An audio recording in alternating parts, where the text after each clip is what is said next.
Hello student, welcome back. In this part 2 of the poem Cherry Tree, we are going to discuss all textual questions, brainstorming activities of the poem. First, textual questions. Please see, कवीच्या मनामध्ये चेरीचे बी लावण्याचा विचार कशा पद्धतीने आला? कारण विचारलेलं आहे. To have his own plant. कवीला असं वाटत होतं की स्वतःचं एक असं झाड असावं. Following were a threat to cherry tree. चेरीच्या झाडाला पुढील धोके होते. एक goats, second grass cutter and third monsoon heavy rains which caused a plant diseases.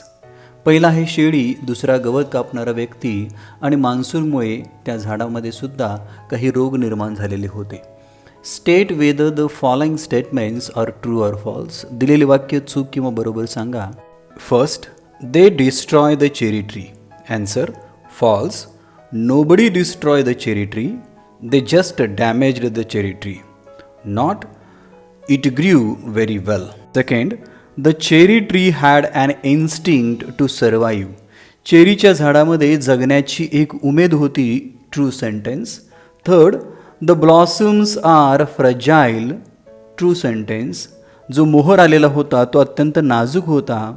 Complete the statement. The poet felt richer because. कवीला श्रीमंत झाल्यासारखं वाटत होतं. ॲन्सर आहे he had a cherry tree at his door. कारण की त्याच्या अंगणामध्ये आता स्वतःचं चेरीचं झाड होतं. The beneficiary of the cherry tree are. चेरीच्या झाडाचा फायदा पुढील घटकांना झाला. bees, moon moths, crickets and the poet. Brainstorming activities. A1. First, find proof from the poem for the खालील वाक्य सिद्ध करा किंवा त्याचा संदर्भ द्या असं सांगितलेलं आहे. पहा, फर्स्ट सेंटेन्स आहे the poet has mentioned different seasons. या कवितेमध्ये वेगवेगळ्या ऋतूंचा उल्लेख आहे. या आपल्याला सिद्ध करावं लागेल. फर्स्ट पहा, समर and suddenly that summer near the end of May. Monsoon, split it apart, a monsoon blight. आणि spring, next spring I watched 3 new shoots grow. याच्यावरून लक्षात येतं पहा की या कवितेमध्ये वेगवेगळ्या सीझन्स यांचा उल्लेख केलेला आहे. बी आहे the poets minute observations of the steady growth of the cherry tree. या कवितेमध्ये चेरी ट्री हे अत्यंत हळुवारपणे वाढत होतं आणि त्याचं कवीनं अत्यंत बारकाईने निरीक्षण केलेलं होतं. याचा पुरावा द्या किंवा हे सिद्ध करा. खालील ओळी सांगतात पहा की याच्यावरून कवीचं बारकाईने निरीक्षण होतं. I found a tree had come to stay. मला असं दिसलं की झाड माझ्याकडे आता राहण्यासाठी आलेलं होतं. It was very small 5 months child. ते खूप लहान होतं, जणू काय एक 5 महिन्याचं बाळ. Lost in the tall grass running wild. जे अस्ताव्यस्त किंवा जंगली वाढलेलं गवत होतं त्याच्यामध्ये जणू काय ते हरवलेलं होतं. सेकंड सेंटेन्स आहे पहा, next spring I watched 3 new shoots grow. पुढच्या वसंत ऋतूमध्ये त्याला 3 पालवी फुटलेल्या आहेत किंवा कोंब आलेले आहेत हे मला दिसलं. The young tree struggle upward thirst. हे तरुण झाड किंवा रोपटं वरती येण्यासाठी धडपडत होतं, संघर्ष करत होतं. Its arms in a fresh fierce lust. आणि त्या रोपट्याला वाढण्याची किंवा मोठी होण्याची एक हाव निर्माण झालेली होती. जणू काही त्या 3 पालव्यांच्या आधारे त्यानं आपले हात वरती केलेले आहेत. या ओळीवरून लक्षात येतं पहा की कवीने त्या चेरी ट्रीची जी वाढ होत होती याचं अत्यंत बारकाईने निरीक्षण केलेलं आहे. थर्ड स्टेटमेंट आहे पहा, the colour imagery in the poem. या कवितेमध्ये काही रंगांचा वापर प्रतिकात्मकदृष्ट्या केलेला आहे. Green, growing pain, dappled green refers to life. या कवितेमध्ये ग्रीन ग्रोईंग पेन किंवा डॅफल्ड ग्रीन हा जीवनाविषयक संदर्भ दिलेला आहे की ज्या वेळेला कवी त्या वृक्षाखाली झोपलेला असतो आणि मधमाशा त्यामधून मध किंवा अमृत पित असतात. हे अमृत म्हणजेच लाईफ आहे. Blossom small pink refers to tenderness of fragileness of the cherries. जो ब्लॉसम म्हणजे मोहर आहे, जो गुलाबी रंगाचा आहे, तो नाजूकपणा किंवा त्याचा हळुवारपणा दाखवतो. Blue blind sky refers to clarity or vision. जे निळं स्वच्छ आभाळ आहे, अथांग आभाळ आहे, हे आभाळ क्लॅरिटी किंवा आपलं व्हिजन दृष्टिकोन दाखवत असतो. डी काय सांगितलेलं आहे पहा, the struggle of the cherry tree for survival. जिवंत राहण्यासाठी चेरी ट्रीचा जो संघर्ष आहे तो संघर्ष कोणत्या वळीवरून लक्षात येतो.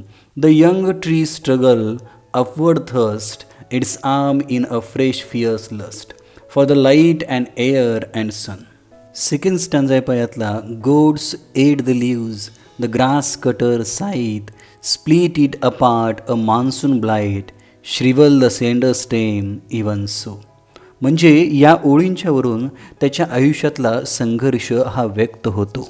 सेकंड ॲक्टिव्हिटी आहे, state whether the following statements are true or false. Correct the false statement by finding evidence from the poem to support your. खालील दिलेली विधाने चूक की बरोबर सांगा आणि जे विधान चुकीचं आहे त्याच्याशी योग्य संदर्भ द्या. फर्स्ट आहे, the cherry tree did not take long to grow. चेरीचं झाड वाढण्यासाठी जास्त कालावधी लागला नाही. ॲन्सर आहे फॉल्स, चूक. द चेरी ट्री टूक 8 years long to grow into 6 feet. B sentence, birds and insects were benefited from the tree. Cherry ट्रीमुळं पक्षी आणि कीटकांना फायदा झाला. ॲन्सर आहे true. The poet was exalted at the sight of cherry tree. चेरीचे झाड पाहून कवीला आश्चर्य वाटले. बरोबर आहे. D sentence, the poem has an underlying message about the importance of tree. या कवितेमधून झाडांचे महत्त्व हा संदेश देण्यात आलेला आहे. ॲन्सर आहे false. The poem has an underlying message about struggle against the difficulties of life and devotion to raise or survive. या कवितेमधनं जीवनातील संघर्ष आणि जीवनामध्ये येणाऱ्या अडचणी आणि जगण्याबद्दलची उमेद असा संदेश देण्यात आलेला आहे. E sentence, the poet repents planting the cherry tree. Cherry tree लावल्याचा कवीला पश्चाताप झाला. ॲन्सर आहे फॉल्स.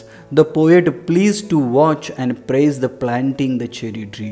कवीला आपण लावलेले चेरी ट्री पाहण्यामध्ये आनंद मिळत होता आणि त्याला कौतुकही वाटत होतं की आपण चेरीचं झाड लावलेलं आहे. A2 activity first, discuss in groups reasons and consequences effects. खालील जी वाक्य दिलेले आहेत त्यांची चर्चा करा, त्याची कारणं परिणाम हे सांगा. First, the life of the cherry tree was threatened. Cherry ट्रीचे जीवन हे धोक्यामध्ये होतं, याची कारणं द्या असा प्रश्न आहे पहा. The life of the cherry tree was threatened. Cherry ट्रीचे आयुष्य धोक्यामध्ये होतं because goats grazing, grass cutters and monsoon. हे 3 घटक आहेत. याच्यामध्ये शेळी, गवत कापणारा व्यक्ती आणि heavy rain or monsoon. The cherry tree has no leaves and stem. हे जे चेरीचं झाड होतं त्याला आता पानं नव्हती आणि देठसुद्धा नव्हता. It gets dried. ते आता वाळत आलेलं होतं. But as the springs arrives new shoots grow. परंतु काही दिवसानंतर ज्यावेळेला वसंत ऋतू आला त्यामधून काही पालव्या फुटू लागल्या. The young tree struggles for light, air and sun. आणि हे छोटंसं जे रोपटं होतं, झाड होतं, हे उजेडासाठी, हवेसाठी आणि सूर्यप्रकाशासाठी धडपडत होतं. म्हणून the life of cherry tree was threatened. B आहे, the cherry blossomed. Answer, initially the cherry tree bore just one बी. सुरुवातीला चेरीचं झाड म्हणजे एक फक्त बी होतं. It was not in so good condition. अगदी सुरुवातीला ते चांगल्या परिस्थितीमध्ये सुद्धा नव्हतं. Through there is no any special treatment and caring to the cherry tree. The next year the tree was blossomed. जरी त्याची योग्य किंवा स्पेशल अशी काळजी घेतली नसली तरीसुद्धा पुढील वर्षामध्ये त्याला बहर आलेला होता. The urge to survive could raise its head and struggle with all difficulties in its life. त्याला जगण्याची जी उमेद होती किंवा इच्छा होती आणि त्यानं जो केलेला संघर्ष होता आणि त्या अडचणीवरती मात ही त्याला पुढं आयुष्यामध्ये उभं करते. In this time it grown into 6 feet tall which happily blossom with cherries. आणि यावेळेला ते पूर्णतः 6 फुटाचं झालेलं होतं आणि आता त्या चेरीच्या झाडांना बहरसुद्धा आलेला होता. At last the poet, bees, moon moths and crickets were also much excited and they become the beneficiary of it. आणि या बहरानंतर स्वतः कवी, मधमाशा, पतंग, कीटक, रातकिडे हे सुद्धा अत्यंत आनंदी होते आणि त्याचा ते फायदा घेत होते. अशा तऱ्हेनं चेरी ट्री हे पूर्णतः ब्लॉसम्ड बहरलेलं होतं. सेकंड ॲक्टिव्हिटी आहे a small thought put in action lead to the great achievement. Pick out the lines from the beginning and end the poem and explain their significance. एक लहान विचार किंवा लहान कृतीसुद्धा महान कार्य घडवून जाते. अशाच पद्धतीचं महत्त्व असणारं वाक्य या कवितेच्या सुरुवातीपासून शेवटपर्यंत ते शोधा आणि ते स्पष्ट करा. लाईन पा फर्स्ट काय आहे? 8 years have passed since I placed my cherry seed in the grass. त्या गवतामध्ये चेरीचे एक बी पेरून आज 8 वर्ष झाली. सिग्निफिकन्स आहे this is the normal work that the poet did. हे एक सर्वसामान्य काम होतं जे कवीने केलेलं होतं. सेकंड लाईन आहे it was very small 5 months child. हे अत्यंत लहान जणू काही एक 5 महिन्याचं बाळ असावं. Significance the tree survived. हे झाड जगलं अँड शोड ग्रोथ स्ट्रगलिंग. आणि त्यांनी धडपडत संघर्ष करत वाढलं इन द ॲडवर्स सिच्युएशन. आणि अत्यंत विपरीत किंवा वाईट परिस्थितीमध्ये.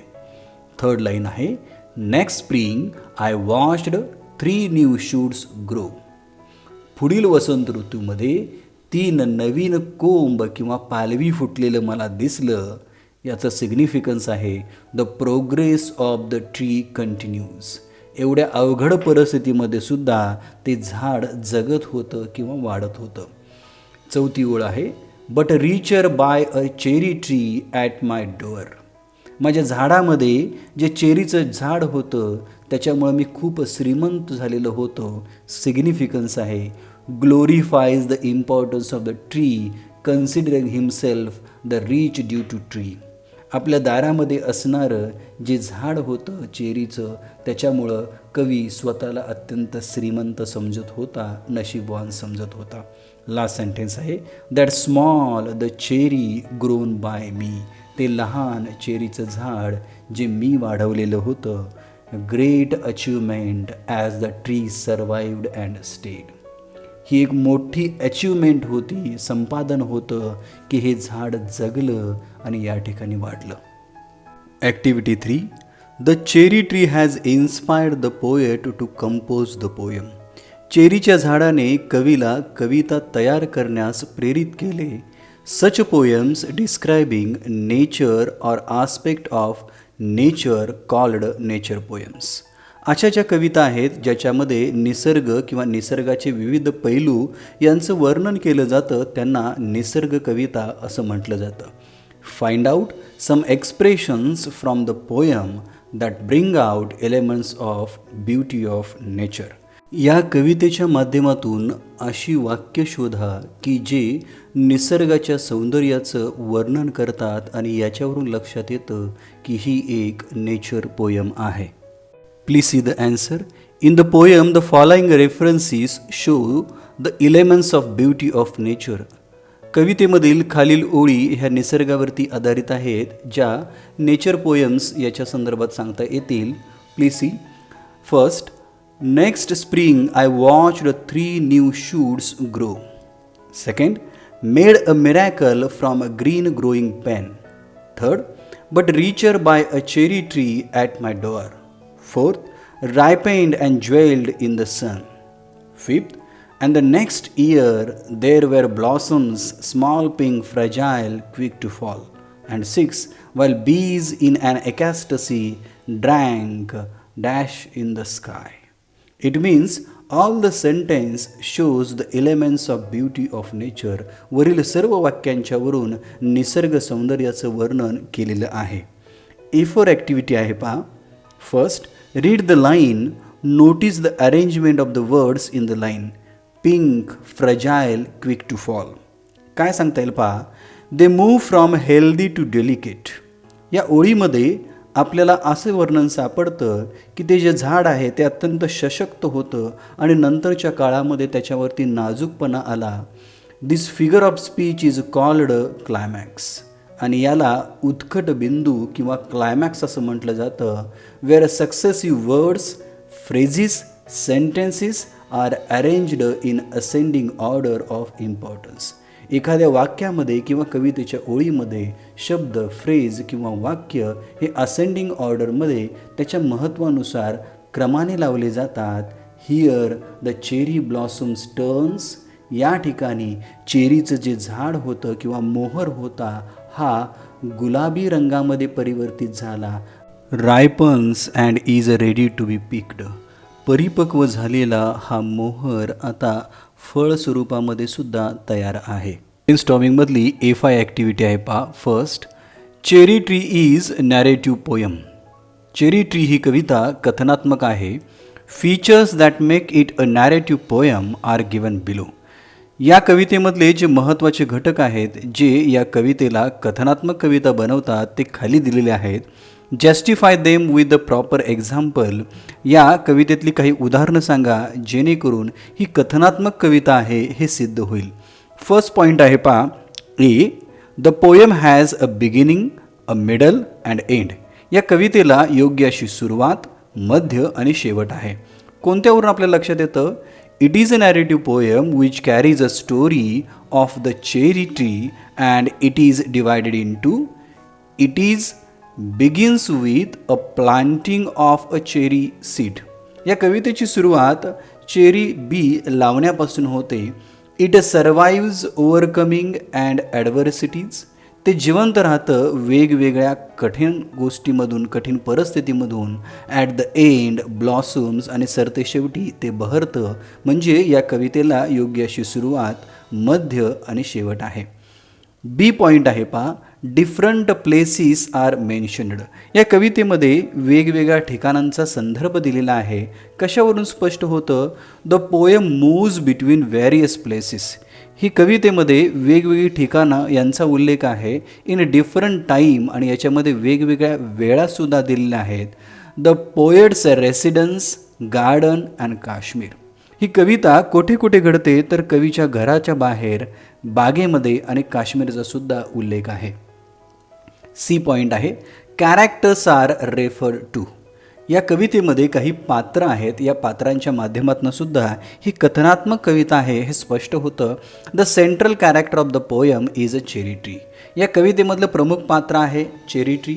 The story knitted around it. आणि या चेरी ट्रीच्या अवतीभोवतीच ही कथा गुंफलेली आहे. There is a small reference of characters like. आणि या कवितेमध्ये आणखी काही छोटे कॅरेक्टर्स आहेत. उदाहरणार्थ poet, grass cutter, bees, cricket and moon moths. D point आहे पहा. Incidents are arranged in sequence. या कवितेमधल्या घटना ह्या क्रमानं मांडलेल्या आहेत. The poem develops with a sequence like a story. या कवितेमधली जी कथा आहे एखाद्या घटनांप्रमाणे घडत जाते. It begins with a planting the cherry seed. या कवितेची सुरुवात चेरीच्या बी पेरण्यानं होते. It struggle to raise and finally full grown into 6 feet tall tree bearing with a plenty of fruits. नंतर ते चेरीचं झाड झगडा देतं, परिस्थितीशी लढतं आणि नंतर एक उंच 6 फूट चेरी ट्रीमध्ये परिवर्तन होतं जे फळांनी आणि फुलांनी लगडलेलं आहे. ही पॉईंट आहे पहा. There is a dialogue between the poet and the readers or the characters of the poem. या कवितेमध्ये संभाषण आहे कवी, वाचक आणि इतर पात्रांच्यामध्ये. The following lines delineates it through. There is no direct conversation between the poet. या कवितेमध्ये खालील ओळी दाखवतात की याच्यामध्ये कवीचं जरी प्रत्यक्ष संभाषण नसलं तर त्या ओळींच्या माध्यमातून संभाषण, डायलॉग्स हे दिसतात. Must have a tree of my own. माझं स्वतःचं एक झाड असायला पाहिजे होतं. I said. Found a tree that had come to stay. आणि मला असं जाणवलं की एक झाड माझ्याकडे राहण्यासाठी आलेलं आहे. Next spring I watched 3 new shoots to grow. पुढच्या वसंत ऋतूमध्ये मला 3 नवीन कोंब आलेले दिसले. Yes I praised nights and the star and tree. म्हणजे या ओळींच्यावरून डायलॉग्स हे आपल्याला स्पष्ट होतात. लास्ट आहे पहा, it is a time bound poem, आणि या कवितेमध्ये वेळ ही मर्यादित आहे आणि विशिष्ट वेळेमध्ये ही पूर्ण होते.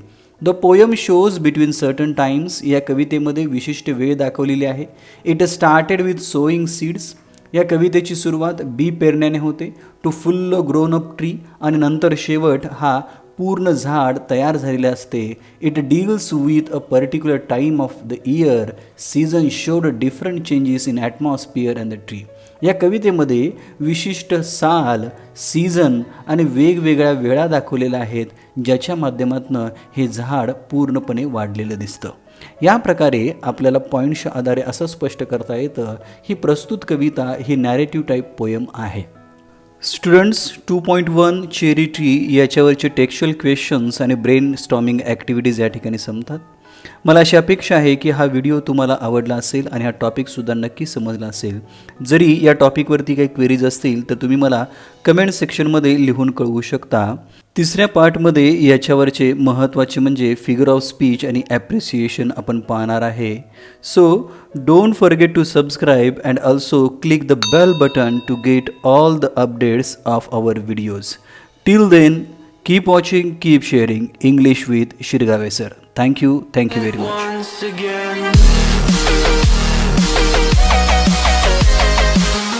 Please like, share and subscribe.